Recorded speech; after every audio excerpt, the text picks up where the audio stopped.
Morning children. धर्म की आड़ पढ़ा रही थी। आज मैं सेकंड पार्ट पढ़ा रही हूँ। कल फर्स्ट पार्ट पढ़ा दिया था। तो धर्म की आड़ चैप्टर 5, धर्म की आड़, लेखक है गणेश शंकर विद्यार्थी। इनका जन्म, सबसे पहले इनके बारे में, इनका जन्म मध्य प्रदेश के ग्वालियर में सन 1851 में हुआ था। एंट्रेंस पास करने के बाद वो कानपुर के करेंसी दफ्तर में मुलाजिम हो गए। फिर 1921 में प्रताप नामक राष्ट्रीय अखबार को निकालना शुरू किया। ये आचार्य महावीर प्रसाद द्विवेदी के फॉलोअर थे। और इनकी रचनाओं में आज़ादी के, क्योंकि जब ये इनका जन्म हुआ था 1891 में, मात्र 38 ईयर्स की उम्र में इनकी मृत्यु हो गई। कानपुर में एक दंगे हुए थे, सांप्रदायिक दंगों को बचाव में उनकी मृत्यु हो गई। तब महात्मा गांधी ने इनकी मृत्यु कहा था कि काश ऐसी मृत्यु मुझे मिली रहती, मैंने देश की रक्षा करने के लिए मृत्यु जो हो गई। अब मैं कल तक पढ़ाया था कि धर्म के उद्योग के लिए जो है ना, धर्म की उपासना के मार्ग में कोई रुकावट नहीं होनी चाहिए। जिसको मन करे जिस प्रकार का धर्म माने, जिसको मन करे नहीं माने। अगर कोई भी व्यक्ति किसी के धर्म के लिए, किसी के धर्म में टांग अड़ाते हैं, किसी के धर्म के मानने में टांग अड़ाते हैं, तो उसको उसके खिलाफ कार्रवाई होनी चाहिए। यानी सबको अपने अपने धर्म के लिए मानने की स्वतंत्रता होनी चाहिए। अब लेखक आगे बता रहे कि देश की स्वाधीनता के लिए जो उद्योग किया जा रहा था, उसका वह दिन निसंदेह अत्यंत बुरा था, जिस दिन स्वाधीनता के क्षेत्र में खिलाफत, मुल्ला, मौलवी और धर्माचार्यों को स्थान दिया जाना आवश्यक समझ। लेखक बता रहे कि हमारा देश तो आज़ाद हो गया, लेकिन देश को आज़ाद करने के लिए जो कार्य किया जा रहा था, उसका वह दिन, कौन सा दिन? जिस दिन हम लोग खिलाफत आंदोलन चला था 1920 में, उस समय हम लोगों ने अपने अपने धर्माचार्यों को महत्वपूर्ण स्थान दे दिया। पंडित, मुल्ला, मौलवियों, इन दिन जो है, तो उस दिन बोल रहे हैं कि उस दिन हम लोग एक तरह से अंग्रेजों से हम लोग स्वाधीन हुए, लेकिन इन धर्मगुरुओं के अंदर हम लोगों ने अपने आप को पराधीन कर दिया। इस प्रकार उस दिन हमने स्वाधीनता के क्षेत्र में एक कदम पीछे हटकर रखा था।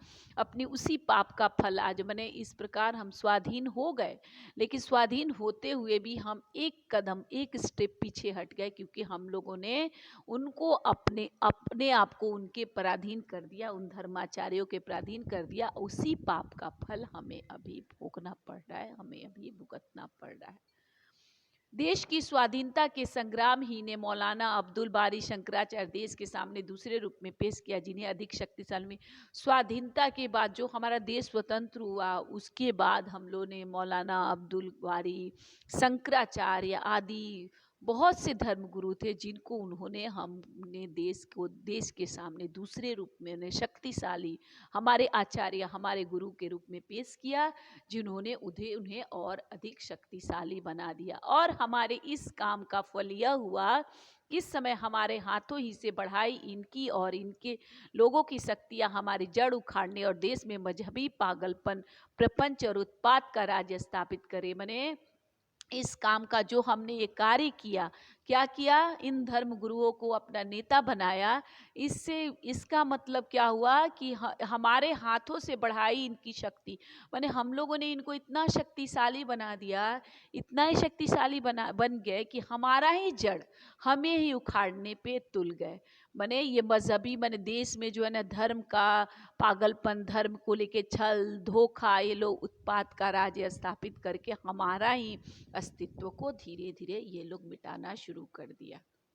महात्मा गांधी धर्म को सर्वत्र स्थान देते हैं। वो एक पग भी धर्म के बिना चलने के लिए मैंने महात्मा गांधी जो थे, हमारे राष्ट्रपिता महात्मा गांधी, वो भी धर्म को मानते थे।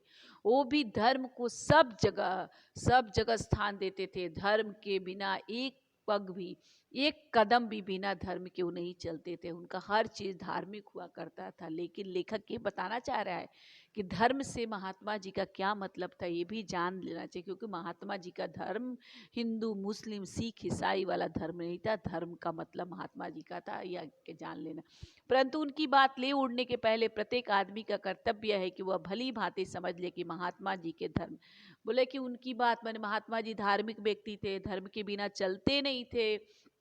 तो उनकी बात को जानने से पहले प्रत्येक आदमी, प्रत्येक व्यक्ति का ये ड्यूटी होता है, प्रत्येक व्यक्ति का ये कर्तव्य होता है कि महात्मा जी के धर्म का कंस्ट्रक्शन क्या था, धर्म कैसा था, उनके धर्म का स्वरूप कैसा था, वो धर्म कैसा मानते थे। क्या उनका धर्म हिंदू मुस्लिम सिख ईसाई वाला धर्म था? क्या उनका धर्म जात पात वाला धर्म था? तो उनके मोटो, उनके लक्ष्य, उनके सच्चाई को जानना बहुत ही आवश्यक है। धर्म से महात्मा जी का मतलब धर्म ऊंचे और उदार तत्वों का हुआ करता है। उसके मानने में किसे ऐतराज, माने उनका धर्म क्या था? उदारता, मानवता, इंसानियत की भावना, जो वसुधैव कुटुंबकम जो होते, सारे पृथ्वीवासी एक है, हम सब एक हैं। तो महाधर्म से महात्मा जी का मतलब धर्म ऊंचे और उदार तत्वों, माने उदार मतलब एकदम काइंडनेस, सबके प्रति सॉफ्ट हार्ट, दयालुता की भावना से हुआ कर। उनके मानने मैंने इस तरह का धर्म मानने में किसी को मनाही, किसी को ऐतराज नहीं हो सकता। आजादे ने शंख बजाने, नाक दाबने और नमाज पढ़ने का नाम धर्म नहीं है, शुद्ध आचरण और सदाचार धर्म। मैंने हम लोग क्या, मुस्लिम लोग अजान देते हैं, हम हिंदू लोग शंख बजाते हैं, नाक दाब के भगवान के सामने, मैंने हम लोग ये पूजा करते हैं जोर जोर से आवाज़ लगा के, इसका मतलब धर्म नहीं है। शुद्ध आचरण मतलब हमारा व्यवहार, हमारा आचार सही हो, सदाचार माने हमारा व्यवहार सही हो, हमारा आचरण सही हो, हमारा कैरेक्टर, हमारा चरित्र सही हो, हमारा व्यवहार सही हो, यही धर्म के स्पष्ट चिन्ह है। धर्म के क्या स्पष्ट चिन्ह है? हमारा व्यवहार सही हो, हमारा आचरण सही हो, और हमारा जो है हमारा चरित्र सही हो, यही धर्म का स्पष्ट चिन्ह है। 2 घंटे तक बैठकर पूजा कीजिए और पंचवक्ता नमाज भी अदा कीजिए, परंतु ईश्वर को इस प्रकार रिश्वत दे चुकने के पश्चात यदि आप अपने को दिन भर बेईमानी करने और दूसरों को तकलीफ पहुंचाने के लिए आज़ाद समझते हैं, तो इस धर्म को अब आगे आने वाला समय कदापि नहीं टिकने देगा। मैंने कह रहे लेखक कि आप 2 घंटे तक बैठकर पूजा करते हैं, 5 वक्त नमाज पढ़ते हैं, लेकिन इस प्रकार अगर ईश्वर को आपने रिश्वत दे लिया, घूस दे लिया, मैंने सोचते हैं कि हम दिन भर पूजा ईश्वर को कर लिए, अब हम चाहें तो जो कर सकते हैं, ऐसा नहीं है। 2 घंटे तक बैठकर आपने पूजा किया, 5 वक्त नमाज किया, लेकिन इस प्रकार अपने ईश्वर को अगर ईश्वर रिश्वत दे दिया तो दिन भर, और सोचते हैं कि ईश्वर को मैंने पूजा कर लिया तो दिन भर मैं बेईमानी कर सकता हूँ, दूसरों को तकलीफ पहुँचा सकता हूँ, तो अब ऐसी स्थिति नहीं है। लोग आपको बेईमानी करने के लिए, दूसरों को तकलीफ पहुंचाने के लिए आपको आज़ाद नहीं छोड़ेंगे। इस धर्म को अब आने वाला समय मन इस प्रकार का धर्म कि हम दिन भर पूजा पाठ करके जो चाहे गलती करते रहे, जिसको चाहे कष्ट पहुंचाते रहे, इस तरह के धर्म को आने वाला धर्म कदापि मैंने कभी भी टिकने नहीं देगा। अब तो आपका पूजा पाठ न देखा जाएगा, आपकी भलमनसाहट की कसौटी केवल आपका आचरण होगी।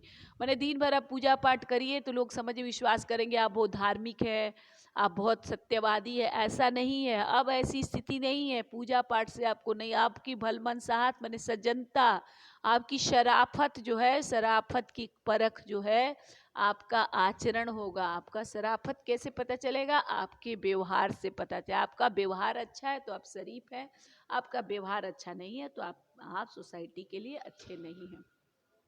सबके कल्याण की दृष्टि से आपको अपने आचरण को सुधारना पड़ेगा, और यदि आप अपने आचरण को नहीं सुधारेंगे तो नमाज और रोजे, पूजा और गायत्री आपको देश के अन्य लोगों की आज़ादी को रौंदने और देश भर में उत्पातों का कीचड़ उछालने के लिए आज़ाद ने। मैंने सबका कल्याण, सबकी भलाई करना है, उस हिसाब से आपको अपने व्यवहार को सुधारना पड़ेगा, अपने चरित्र को सुधारना पड़ेगा। अगर आप अपने व्यवहार को, अपने चरित्र को नहीं सुधारेंगे तो आप दिन भर नमाज पढ़े, दिन भर रोजे रहे, पूजा करें, कुछ भी करें, अगर व्यवहार और चरित्र आपका अच्छा नहीं रहेगा तो सबका आज़ादी को रौंदने के लिए, सबको परेशान करने के लिए, सबको तंग करने के लिए, देश भर में आतंक मचाने के लिए, धर्म के नाम पे आतंक मचाने के लिए हम ये आज़ाद नहीं छोड़ा जा सकता है। देशवासी कोई भी लोग आपको आज़ाद नहीं छोड़ सकते हैं। ऐसे धार्मिक और दीनदार आदमियों से तो वे लामजहब और नास्तिक आदमी कहीं अधिक अच्छे और ऊंचे हैं। मैंने लेखक बोल रहा है कि दिन भर धर्म क्या आडंबर रचाने वाले, धर्म के नाम पर ढोंग करने वाले, उससे, और दीनदार आदमियों, दीनदार माने गरीबों से, ला मजहब और ला आस्तिक आदमी कहीं अधिक अच्छे और ऊंचे हैं, जिनका आचरण अच्छा है, तो दूसरों के सुख दुख का ख्याल रखते हैं, जो मूर्खों को किसी स्वार्थ सिद्धि के लिए उकसाना बहुत, माने ऐसे, माने इस प्रकार के धार्मिक और दीनदार, माने गरीबों पर दया दिखाने का ढोंग करते हैं, वो आदमी से वो लोग अच्छे हैं। कौन लोग अच्छे हैं? जो ला मजहब माने धर्म को नहीं मानते हैं, जो नास्तिक हैं, जो भगवान को नहीं मानते हैं और ऊंचे हैं, जिनका आचरण अच्छा है। माने उस तरह के धार्मिक आदमियों से और गरीबों पर दया दिखाने वाले आदमियों से लेखक बताता है वे अच्छे हैं, जो किसी धर्म को नहीं मानते, किसी भगवान को नहीं मानते। उनको लेखक ने ऊंचा और अच्छा बताया है। क्यों अच्छा बताया है? क्योंकि भले वो भगवान को नहीं मानते, भले वो किसी धर्म को नहीं मानते, लेकिन उनका व्यवहार अच्छा है, उनका चरित्र अच्छा है, वे दूसरों के सुख दुख में सम्मिलित रहते हैं, दूसरे के सुख दुख का ख्याल करते हैं। जो मूर्खों को किसी स्वार्थ सिद्धि के लिए उकसाना बहुत बुरा, मैंने वैसे लोगों को लेखक बहुत अच्छा समझता है। भले धार्मिक नहीं है, भले नास्तिक है, लेकिन दूसरों के सुख दुख का ख्याल रखते हैं। दूसरों को, मूर्खों को स्वार्थ सिद्धि के लिए उकसाना बहुत बुरा समझते हैं। ईश्वर इन नास्तिक और ला मजहब लोगों से अधिक प्यार कर, मैं लेखक बता रहे कि भगवान इन ला मजहब मैंने जो लोग धर्म को नहीं मानते हैं, ऐसे धर्म को न मानने वाले, ऐसे भगवान को न मानने वाले लोगों को ज़्यादा प्यार करेगा। क्यों ज़्यादा प्यार करेगा? कि हम सब भगवान की संतान हैं। वो भगवान के किसी संतान को तकलीफ नहीं देते हैं, गलत चीज़ के लिए उकसाते नहीं हैं, अच्छे बुरे की बात नहीं करते हैं, उनका चरित्र अच्छा है, उनका आचरण अच्छा है। तो इन नास्तिक माने भगवान को नहीं मानने वाला और कोई धर्म को नहीं मानने वाले लोगों को ईश्वर बहुत प्यार करेगा, और वह अपने पवित्र नाम पर अपवित्र काम करने वालों से, और ईश्वर क्या करेगा? ईश्वर तो पवित्र है, उनके नाम के पीछे धर्म का मसला लेके उनके पीछे बहुत सारे गलत काम होते हैं। ईश्वर अपने पवित्र नाम पर अपवित्र काम करने वालों से यही कहना पसंद करेगा, मुझे मानो या ना मानो, तुम्हारे मानने ही से मेरा ईश्वरत्व कायम नहीं रहेगा। दया करके मनुष्यत्व को मानो, पशु बनना छोड़ो और आदमी बनो। बोला कि ईश्वर क्या करेंगे? अपने ईश्वर तो पवित्र हैं, उनके नाम पे गलत कार्य जो करते हैं उनको यही ईश्वर कहना पसंद करेंगे। आप लोग मानिए या ना मानिए, आपके मानने से और न मानने से हम ईश्वर है ऐसा नहीं है।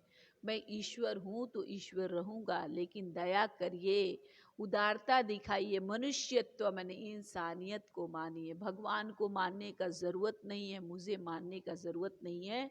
आप इंसानियत को मानिए, पशु बनना छोड़िए, पशु मत बनिए। आप क्या बनिए? आप आदमी बनिए। धन्यवाद बच्चों, आज चैप्टर ख़त्म हुआ। क्वेश्चन सर मैंने दे दिया है, इनसाइड क्वेश्चन भी दिया है, पढ़िए, आप लोग उसको लर्न करिए। थैंक यू बेटा, खुश रहिए, स्वस्थ रहिए, घर में रहिए और थोड़ी बहुत पढ़ाई भी करते